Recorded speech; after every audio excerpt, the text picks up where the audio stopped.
நான் போடுறேன். நான் பாருங்கள், இந்த இது ஆக்சுவலி நான் வந்து மறைச்சிட்டேன். என்னென்னு பார்த்தீங்கன்னா, நம்ம தற்கொலைகள் இதை வந்து மாற்றி மாற்றி சொல்லுவாங்க. அதனால தான் வந்து உங்களுக்கு ஃபோட்டோ போட்டிருக்கேன். சுப்ரீம் கோர்ட் சீஃப் ஜஸ்டிஸ்க்கு எழுதுகிறேன், சரிங்களா? கம்ப்ளைண்ட்டு ப்ளஸ்ஸு நம்ம மெட்ராஸ் ஹைகோர்ட் சீஃப் ஜஸ்டிஸ்க்கு எழுதுகிறேன். நம்ம சேனல் ரேஷன் சொல்ல எக்காரத்து கொண்டு ஒரு வாரத்துக்கு அப்புறம் விஷயம் வருதா பாருங்கள், இல்லையா பாருங்கள்.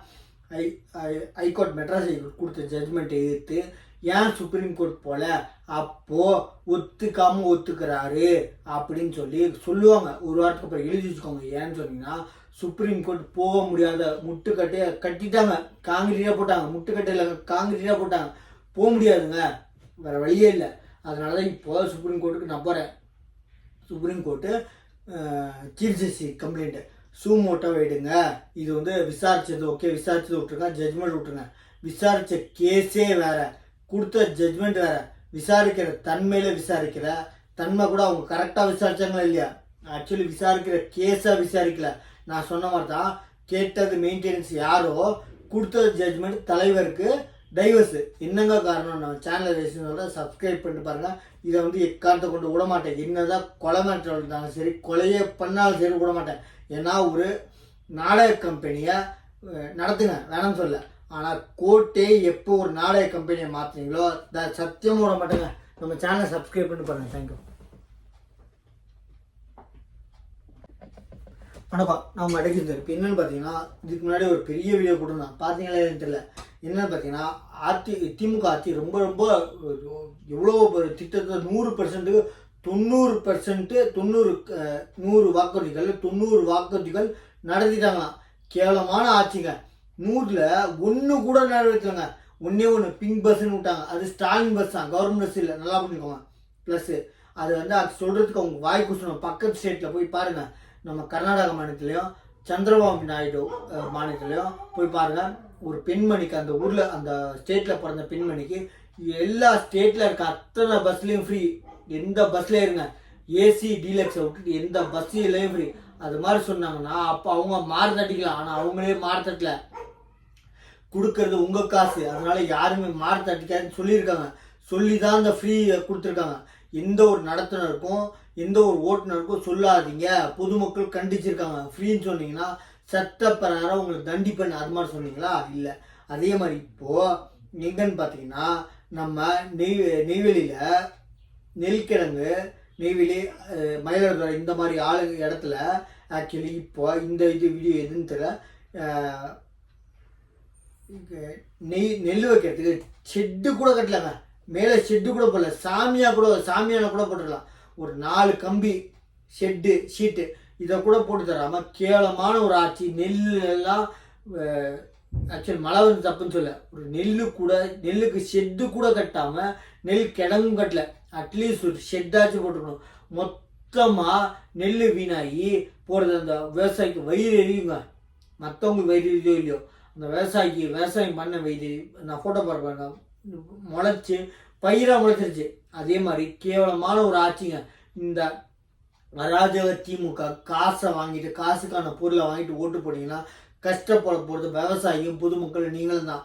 நேஷனல். அதே மாதிரி இப்போது அரியலூர் மாவட்டத்தில் ஜெயங்கொண்டாம் பகுதியில் 4 ஆண்டுகளாக நடத்தின நம்ம திமுக ஆட்சியில் தண்ணியை காமிச்சு கேட்குறாங்க, இதுதான் கலரோட தண்ணின்னு. அந்த நேரத்தில் அந்த கட்சியோட யாருன்னு பார்த்தீங்கன்னா, கட்சியோட அந்த நிர்வாகி வந்துட்டு இதெல்லாம் காமிச்சு கேட்காத காரிட்டு போயிட்டாரு. இதுதான் கேவலமான ஆட்சி. கேட்குறவங்க கேட்கக்கூடாதான், ஓட்டு போடுறதுக்கு மட்டும்தான் உனக்கு உரிமை. கேள்வி கேட்டால் அவனு இருக்கிற இடம் இல்லை, தெரியாமல் பண்ணிடுவேன் அப்படிங்க மிரட்டுறாரு, சரிங்களா? நான் ஃபோட்டோ பாருங்க, அந்த கோர்ட்டில் அந்த வாட்டர் பாட்டில் பிடுங்கி காரில் ஏறி போயிட்டாரு. அப்போது எந்த ஒரு அராஜகம் நடக்குது பார்த்துக்கோங்க. அதே மாதிரி இப்போது என்னென்னா, நான் சொல்கிறேன் பாருங்கள், இவங்க நாடக கம்பெனி பக்கா ப்ரூவ் பண்ணுறாங்க. அதே மாதிரி என்னென்னா, நம்ம யார் பார்த்தீங்கன்னா, நம்ம தேவையில்லாமல் கைது செய்ய மாட்டோம்னு சொல்லிட்டு அமைச்சர் துரைமுருகன், இவரெல்லாம் எதுக்கு அமைச்சராக இருக்கான்னு தெரியல. தேவையில்லாமல் அரெஸ்ட் பண்ண மாட்டோம்னா இந்த ஜப்தி நடவடிக்கை இவங்க வச்ச கோஷ்டிகள் நடக்கோச்சு அந்த உறுத்தலின் பேரில் எஃப்ஐஆர் ஃபைல் பதிஞ்சு அந்த பிரச்சாரத்தை வாகனத்தை ஜப்தி பண்ணதுக்கப்புறம் திருப்பி இன்னொரு விதமாக பிரச்சாரத்துக்கு போனார்னா அப்போ அவசியம் வரும், அரெஸ்ட் பண்ணுவோன்னு சொல்லாமல் சொல்கிறாரு துரைமுருகன். அவசியம் வந்துச்சுன்னா அரெஸ்ட் பண்ணுவோங்கிறாரு.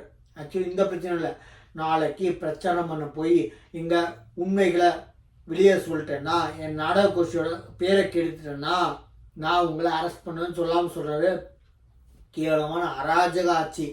ஏன்னா ஏன் இது சொல்ல வரேன்னா, இப்போ பாருங்கள், டிவிக்கு தலைவரோட விஜயோட நாங்கள் இருக்கோம்னு சொல்லி ஒரு போஸ்ட் ஓட்டினா, தொண்டர்கள் ஓட்டின போஸ்ட்டை திமுக நிர்வாகி கிழிச்சு ஒட்டிட்டு இப்படி முன்னாடி கூட போகலாங்க, அந்த வண்டி எடுத்துகிட்டு போகிறதுக்குள்ள கிறிஸ்டாவில் அதை வீடியோ எடுத்த திமுக நண்பர் அவர் ஒட்டின கிழிச்சது கூட விட்டார். அவர் வந்த டூ வீலருக்கு இன்சூரன்ஸ் இல்லை. அப்போது தற்கொலைன்னா யாருன்னு பார்த்துக்கோங்க. டிஎம்கேக்கு ஒரு இன்சூரன்ஸ் கூட ரெனியூவல் பண்ணாத தற்கொலை வந்து அராஜக அரசியல் பண்ணுறாங்க, போஸ்டர் கிழிக்கிறாங்க. ஏன் இவ்வளோ வன்மம் யாரை கேட்குறாங்க அப்படின்னா, எதுக்குமே ஒரு வாயை திறக்காத ரஜினியும் ரஜினி மனைவியும் நம்ம ஆல்ரெடி நம்ம சேனலில் வீடியோ போட்டிருக்கோம். எதுக்காக இந்த பிரச்சனையில் வந்து டிஎம்கே இவங்களே காசு கொடுத்து வாங்கிட்டாங்களா இல்லை இவங்களை ஆட சொல்லி ஆடுறாங்களான்னு தெரியல. இவங்களுக்கு மட்டும் வந்து முன்னாடி வந்து தமிழர்களுக்கு எத்தனையோ நிகழ்வுகள் நடந்திருக்கு. அனைத்திலும் வாயை திறக்காத நடிகர் ரஜினி கரூர் நிகழ்வுக்கு நடந்த வெறும் 5 நிமிடத்தில் 5 நிமிஷம் அன்றைக்கி ராத்திரி போட்டு தப்புன்னு சொல்ல. வேறு எந்த ஒரு நாடக கம்பெனி நடத்துகிற எந்த ஒரு விஷயத்துக்கும் இல்லை, திரைத்துறை எந்த பிரச்சனைக்கும் வரல, ஒரு கருத்து கூட தெரிவிக்கல. யார் இறந்தாலும் யார் இறந்தாலும் நல்ல நண்பர்கள் நல்ல தலைவர்கள் இறந்தாலும் ட்விட்டு போடாத ஆள் 5 நிமிஷத்தில் ட்விட் போட்டு இவங்க கருத்து தெரிவிச்சிருக்காங்க. அப்போது நாடகோஷ்டின்னு வரம்பு உச்சத்துக்கு போச்சுங்க. இதெல்லாம் கம்மிங்க. ப்ளஸ்ஸு எப்போ ஒரு கோட்டையே இவங்க நாடக கோஷ்டியாக மாற்றினாங்களோ, நாடக கோஷ்டியில் தவிக்கிறேன்னு இப்போ வந்து வீடியோ தெரிவித்தார், வீடியோ அறிவித்தார், சோஷியல் மீடியாவுக்கு வீடியோ கொடுத்தாரு. எதுவுமே முன் வராதனால நாடக கோஷ்டியை யார் கவர்மெண்ட்டை நம்ம சொல்லி கேட்கல, நாடக கோஷ்டி சொல்லி கேட்கல மக்கள். அப்போது கோட்டை நாடக கம்பெனியை மாற்றி அதை சொல்ல வைப்போம், அப்போயாச்சும் மாற்றுறாங்கன்னு சொல்லி இப்போது கரூரில் நடந்த துயரத்தால் நாம் அனைவரும் நெஞ்சு கலங்கி அதுக்கு இருக்கிறோம். நாங்கள் எல்லாம் நெஞ்சு கலங்கி போயிருக்கோம். அதனால நானும் வருந்துகிறேன்னு முக ஸ்டாலின் சொல்லியிருக்காரு. அப்போது விஷச்சாரை நீ காய்ச்ச சொல்லி காய்ச்சினவன் காய்ச்சி 60 பேர் இறந்த அப்போ எங்கே போனீங்க? அதே மாதிரி இப்போது எண்ணூரில் 9 பேர் இறந்துட்டாங்க வட மாநிலத்துக்காரங்க. அவங்களுக்கு 10 லட்சம் ரூபா அனௌன்ஸ் பண்ணிங்க, அதை நான் வரவேற்கிறேன். ஆனால் ஒரு ஆள் கூட போய் பார்க்கல. ஏன்னா அவங்களுக்கு ஓட்டு இல்லை. ஓட்டை நம்பி வந்த டிஎம்கேவோட ஆளுங்க யார்? நம்ம ஏடிஎம்கேல வந்தாங்க. நான் வரலன்னு சொல்ல, ஏன் வந்தாங்கன்னு கேள.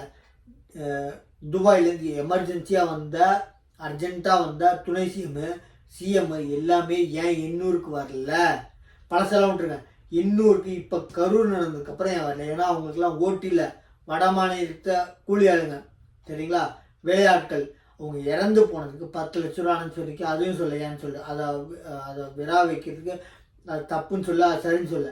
ஆனால் ஏன் போய் பார்க்கல? அவங்களுக்கு ஒரே ஒரு கருத்து, எங்களுக்கு மனசு கஷ்டமாக இருக்குது, கூலி ஆளுங்க வேலையாளுங்க இறந்துட்டாங்கன்னு ஒரே ஒரு கருத்து. நீங்கள் சொல்கிறீங்களா ஏன் வரலன்னு? தொழில் தீர்மானமாக இருக்கட்டும், டிடிவி தினமாக இருக்கட்டும், ஏன் வந்து துணை சிஎம்மாக இருக்கட்டும், சிஎம்மாக இருக்கட்டும், இல்லை மந்திரிகளாக இருக்கட்டும், கருத்து தெரிவித்து வருத்தம் தெரிவித்து 9 பேர் இறந்ததுக்கு வருத்தம் தெரிவித்து ஒரே ஒரு ட்விட்டு, ஒரு சோசியல் மீடியாவில் ஒரு கருத்து, ஒரு வீடியோ, இல்லை பத்திரிகை நண்பர்கள் கூப்பிட்டு ஏன் போடல? ஏன்னா அவங்க ஓட்டு இல்லை. நல்லா புரிஞ்சுக்கோங்க. எதை பணத்தில் கூட ஓட்டாக்குறாங்க. அந்த மாதிரி அராஜக திமுக. இன்னொன்றுனா அது வேறு இது வேறு. யார்? துரைமுருகன் கள்ளக்குறிச்சிக்கு ஏன் அப்போ அதை விட்டுருங்க, அது வேறு இது அது வேறவை, இது நாரவை, அது விட்டுருங்க. சரி, அது பழசு. இப்போ கரூர் சம்பவத்துக்கு அப்புறம் நடந்தது எண்ணூர். அப்பயாச்சும் ஒரே ஒரு வீடியோ, ஒரு கருத்து, ஒரு பத்திரிகை நண்பர்கள் இப்போ சோசியல் மீடியாவுக்கு வீடியோ எடுத்து போடுறாருல சிஎம், கருத்து தெரிஞ்சு ஒரு பதிவு போடுறாருல, அந்த மாதிரி இரங்கல் தெரிஞ்சு இந்த 9 பேர் இறந்ததுக்கு எண்ணூர் நிலவரத்தில் இறந்த 9 பேர் வட மாநிலத்தில் ஆளுங்க. அவங்களுக்கு அந்த ஒரு கருத்து தெரிவித்து ஒரு கருத்து ஒரு பதிவு போடலங்க. எப்படி ஒரு கேவலமான ஆட்சி பாருங்க. கொடுமை, அநாகரிகத்தின் உச்சம், அராஜகத்தின் உச்சம், அநாகரிகத்தின் உச்சம். நல்லா பார்த்துக்கோங்க. அதே மாதிரி நான் ஏன் கேட்குறேன்னா, ஏன் வந்து அவங்களுக்கு ஓட்டு இல்லை, அதனால் வந்து போயிது. அதே மாதிரி இப்போ மா சுப்பிரமணியம் யார் நம்ம கவர்மெண்ட்டோட மந்திரி என்னன்னா இந்த கிட்னி திருட்டு இல்லையாம், அது ஜஸ்ட்டு முறைகேடாம். விற்றவும் விற்றாங்க, வாங்கினவும் வாங்கிட்டாங்க. அப்போ காசு கொடுத்து காசு இருந்தால் வாங்கலாம் கிட்னியை, அது முறைகேடு இல்லையா? அது முறைகேடுங்க. நீங்கள் வந்து கவர்மெண்ட்டுக்கு தெரிவிக்காமல் முறைகேடு பண்ணி கிட்னியை திருடிட்டீங்க. அது திருட்டு தான் நிகர், அது முறைகேடு இல்லை. சரிங்களா? அவர் சொல்கிற திருட்டு இல்லை, முறைகேடுங்கிறார். எப்படி ஒரு கேவலமான ஆட்சி பாருங்க. ப்ளஸ் இன்னொன்று என்னன்னா, முதல் நல்லாட்சி சொல்லுங்க, நல்லாட்சி சொல்லுங்கன்னு மா சுப்பிரமணியன் யாருன்னு பாருங்க. நான் வீடியோ போடுறேன். இந்த வீடியோவில் பார்த்த மாதிரி நம்ம பிரகாஷ் ராஜை இதை மாதிரி நல்லாட்சி சொல்லுங்க, நல்லாட்சி சொல்லுங்க எழுதி கொடுத்து சொல்லாமல் இவர் பக்கத்தில் இந்த வீடியோ ஆன்லைனில் போயிட்டுருக்கு, வீடியோ எடுத்துருக்காங்கன்னு தெரியாமல் சொல்லியிருக்காரு. கேவலமான ஆட்சிங்க இந்த எக்காரணம். அதே மாதிரி நல்லாட்சிங்க. ஸ்கூலில் ஆக்சுவலி ஸ்கூல் சரியில்லைன்னு சொல்லிட்டு ஸ்கூலோட வாத்தியாருங்களாம் ஸ்கூல் ஸ்டூடெண்ட்ஸை கவர்மெண்ட் பள்ளியில் வெளியே வச்சு பாடம் நடத்துகிறாங்க. கேவலமான ஆட்சி. அந்த ஃபோட்டோ பாருங்க. ஏன்னு கேட்டால் அதை கேட்ட பொதுமக்கள், நீ யார் கேட்கறதுக்கு அப்படின்னு தலைமை ஆசிரியர், நீ கேட்கறதுக்கு உரிமை இல்லை, நீ யார் உன் புள்ள படிக்குதா, வா படிக்கிறா டிசியாக வாங்கிட்டு போ அப்படிங்கிறாரு. இது கேவலமான ஆட்சிங்க. எக்காண்டு கொண்டு அராஜ உச்சி. அதே மாதிரி டிஎம்கேவோட தொண்டர்கள்லாம் கட்டுப்பட்ட தொண்டர்கள் அப்படின்றாங்க. எங்கே ஏறிட்டு பண்ணுறாங்க பாருங்கள், எங்கே ஏறிட்டு பிரச்சாரத்தை பார்க்குறான்னு பாருங்கள். இது கனிமொழியோட நடந்த கூட்டத்தில் நடந்த ஒரு வீடியோ, அதோட ஃபோட்டோ எடுத்து போகிற பாருங்க. ஆக்சுவலி திருமாவளவன் நடந்த கூட்டத்தில் இதே மாதிரி நடந்திருக்கு. சரிங்களா? அதே மாதிரி கனிமொழி நடந்த கூட்டத்தில் நடந்திருக்கு. அதே மாதிரி இப்போது நம்ம போலீஸோட பந்தோபஸ்துக்கு வந்த பெண் போலீஸை அடித்து தும்சம் பண்ணுறாங்க யார்? திமுக நிர்வாகிகள். கேட்ட கட்டுப்பாடான தொண்டர்கள் தான். என்னங்க ஆக்சுவலி வீடியோ தெரியலனா கேவலமான ஆச்சுங்க. அதே மாதிரி இந்த திமுக நடந்த டிவிக்கு நடந்த கூட்டத்தில் பொதுமக்களுக்கு இடையூறுப்படுத்தாதீங்கன்னு நவுந்திக்க சொல்லி இவங்க தொண்டர்களை விட்டுருங்க அப்படின்னு சொல்கிற நிர்வாகிகளுக்கு சொல்கிறது டிவிகே தலைவர். அதை ஃபோட்டோ பாருங்க. அதை நேரு அடிக்கிறார் தொண்டர்களை. யார்? நம்ம துணை சிஎம்மோட ஃபோட்டோ எடுக்க வந்த தொண்டரை அடித்து காயப்படுத்துறாரு. அப்போ சிரிக்கிற துணை சிஎம்மோட ஒரு நோக்கம் எங்கே, அவரோட குணம் எப்படி, அதே மாதிரி நம்ம நேரு குணம் எப்படி, அந்த ஃபோட்டோ வந்து ஒரு சினிமாக்காரன் அப்படின்ற ஒரு ஃபோட்டோ உச்சத்தில் வரம்பில் தொண்டர் வந்து ஃபோட்டோ எடுத்துகிற செல்வி. அதை அடித்த நேருவோட உச்சப்பட்ட அராஜகம் எங்கே, அதை அடித்ததை பார்த்து சிரிக்கிற உங்கள் குணம் எங்கே, அராஜகத்தோட உச்சத்தில் இருக்க துணை சிஎம்மோட குணம் எங்கே. நான் என்ன சொல்கிறேன், நான் டிவி கேட்கலங்க, டிவி கேக்கு சப்போர்ட் பண்ணல, எந்த கட்சிக்கு சப்போர்ட் பண்ண உங்கள் மாநிலத்தில் இல்லை, வேறு மாநிலத்தில் இருக்க எனக்கு தேவையில்லை. எதுக்காக இப்போ பேசுகிறேன்னா, எப்போ கோர்ட்டை கடைசியாக நம்பிக்கிட்டு வர்ற ஒரு சாமானிய நம்பிக்கையாக இருக்கிற கடைசியான ஒரு இடம் வந்து கோர்ட்டுங்க. அந்த கோர்ட்டையே ஒரு நாடக கம்பெனியாக மாற்றிருக்காங்கன்னா எல்லாம் வந்து ரத்தம் கொதிக்குதுங்க. சரிங்களா? நாடக கம்பெனியை வந்து பல நடத்துனீங்க விட்டேன்.